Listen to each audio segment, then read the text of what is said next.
हफ्ते में एक दिन तो ये सब्ज़ी हमारे घर पे ज़रूर बनती है और इसके पीछे सिर्फ 3 रीज़न है, क्योंकि इसे बनाना आसान है, टेस्टी लगता है और कम सामान में बन जाता है।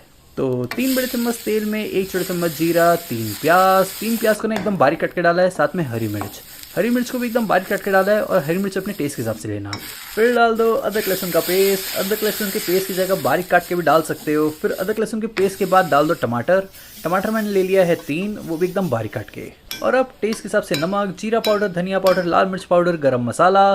फिर मसालों को सब्जियों के साथ अच्छी तरह से मिला लो और मसाला पकाने के लिए मैं इसमें डाल दे रहा हूँ थोड़ा सा पानी डालने के बाद इसे दोबारा हल्का फुल्का मिक्स कर लो और इसे पकने दो।